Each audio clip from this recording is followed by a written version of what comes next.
Ini adalah kisah nyata saya di bulan Ramadan tahun 2008. Kami berada di Palembang bersama mitra saya, seorang pengusaha hiburan, Helmi Yahya. Kami sedang melakukan perjalanan untuk bertemu dengan maestro pujaan kami untuk sebuah pekerjaan idealis, membuat film berbasis lagu-lagu beliau. Kami akan bertemu dengan pencipta lagu anak legendaris, A.T. Mahmud. Dalam perjalanan di kendaraan terdengar bunyi telepon yang langsung diangkat oleh Mas Helmi. Dengan speaker mode-nya dia on-kan. "Bos, kita belum dapat talent nih buat acara naik haji gratis." Suara di seberang telepon terdengar galau. "Kok bisa?" Mas Helmi berkata dengan nada tinggi. "Sudah 3 hari syuting kok nggak ketemu?" Lanjut Mas Helmi berkata. Setelah itu dia mendengarkan argumen dari timnya yang panjang. Wajahnya memerah, bibirnya merapat dan jari tangannya diletakkan di dekat bibirnya. Itu kebiasaan dia kalau panik. Untung lagi di Palembang. Saya nggak tahu kalau ada anak Triwarsana di sini. "Kita ke tempat syuting dulu yuk." Demikian sebuah kata terucap dari mulutnya dan setelah itu dia diam. Setiba di lokasi, yaitu sebuah rumah yang disewa sebagai tempat menyembunyikan hidden kamera yang dipakai untuk merekam dan menguji kelayakan seorang talent untuk berangkat dihajikan gratis sesuai dengan tema acara tersebut. Mas Helmi memiliki standar yang sangat ketat. Seseorang tersebut bukan layak dihajikan gratis, bukan karena direkomendasikan oleh orang lain, tapi harus lulus tes. Ini memang memakan biaya, memang memakan waktu, tapi inilah kesempurnaan yang menjadi cirinya. "Mana data syuting talent hidden kamera yang kemarin-kemarin?" katanya lagi. Dalam sekejap dia menyaksikan video rekaman-rekaman para talent tersebut dites berbagai cara tesnya. Dengan hidden kamera kita memperhatikan Ustadz ini, Bapak Anu, ujung-ujungnya tidak ada yang layak. Lalu saya disuruh menilai. "Bosman, kamu lihat tuh yang dites pas sebelum Jumatan, 2 Ustadz." Mas Helmi keluar dengan muka merah. Saya turuti perintahnya dan menyaksikan. Biasa kami menggunakan penguji si Rini, spesialis pengujian. Cantik, dewasa, anggun, lengkap dengan jilbab dan aura kerendahan hatinya. Dia melakukan aksi ujiannya di depan Ustadz yang dimaksud. Dia datang jam 11.30 lalu berkata, "Saya ada masalah dengan perkawinan, saya ada masalah dengan suami saya." Dan seterusnya dia bercerita sangat meyakinkan. Sang Ustadz talent tadi yang sedang diuji mulai berdalih, mulai mewejang dan menyaksikan adegan tersebut. Maka saya tahu sekali mimik wajah dan gerak mata seseorang yang dalam tanda petik berminat. Darah saya langsung naik. Kok begini sih ini Ustadz? Ini orang terpandang di daerahnya yang direkomendasikan banyak orang. Menggeser duduknya dekat-dekat si Rini. Hidden kamera menangkap seluruh adegan dengan jelas. Dan yang mengherankan dia abaikan sholat Jumat.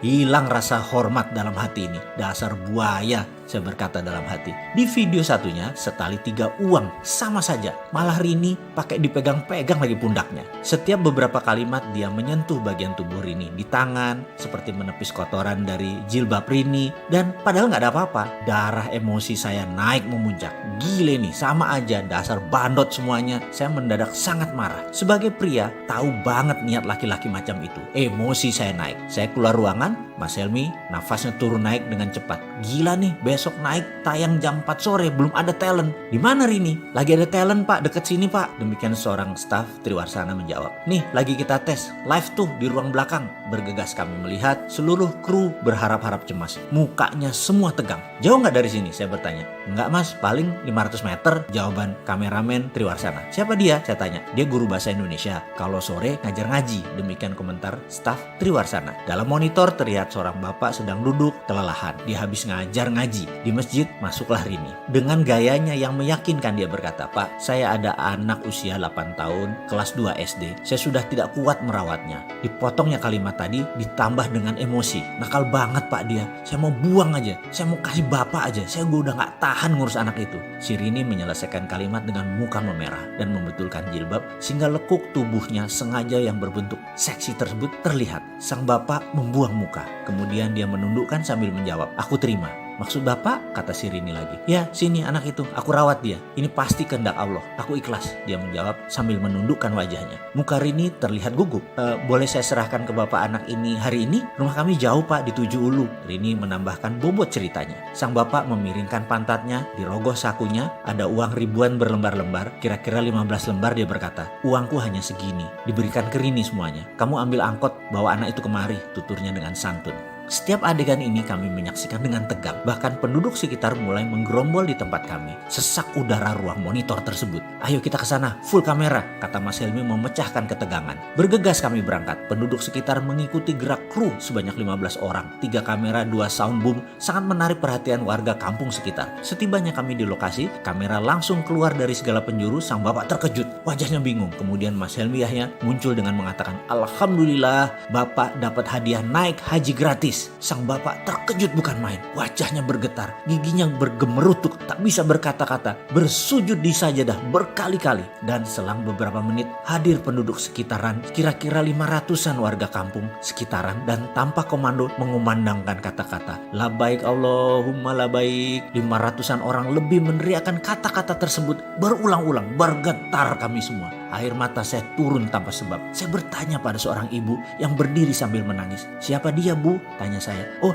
dia Pak Rahmat. Dia guru bahasa Indonesia di SD sini. Setiap bulan dia memberikan setengah dari gajinya untuk membayar anak-anak dengan permen, dengan apapun supaya mereka mau mengaji. Jawab sang ibu sambil menggendong anaknya yang sudah agak besar. Setengah, saya terperanjat. Iya, lanjut ibu tadi. Dan itu dia sudah lakukan 25 tahun kira-kira. Saya adalah muridnya pertama-tama. Karena sangat miskin kami tak sanggup belajar, tapi dia membimbing kami. Sekarang pun anakku belajar ngaji sama Pak Rahmat dan masih diberi bonus hadiah supaya rajin mengaji. Saya tersentak. Saya menyaksikan seorang bapak, ia lagi dipakaikan kain ihram, dikumandangkan talbiyah labaik Allahumma labaik oleh separuh kampung, warga kampung yang ternyata mencintai dia. Diarak beramai-ramai dari masjid ke rumahnya, tepat di kediamannya yang hanya berjarak 200 meter dari masjid, untuk dipamitkan dan untuk memohon izin kepada sang istri. Setiba di rumah yang masih beralas tanah, sepasang suami istri renta berpelukan. Saya masih mendengar sang bapak berkata, Allah mengabulkan doa kita, Bu. Aku berhaji, aku yang miskin ini berhaji. Suaranya lirih. Mohon izin ya, Bu. Tersungkur di tanah saya seketika mendengar kata-kata tersebut. Terima kasih ya Allah, terima kasih. Masih ada orang seperti Pak Rahmat. Engkau sisakan untuk kami belajar. Tak henti-henti saya bersyukur. Berangkat berhaji ke Baitullah tidak lagi persoalan pekerjaan dan jabatan ataupun uang. Berangkat haji adalah tentang kejernihan hati. Siapa yang pantas, maka Allah Subhanahu wa Ta'ala akan mengundang orang itu lewat jalan yang tidak pernah kita bayangkan. Marhaban ya Ramadan.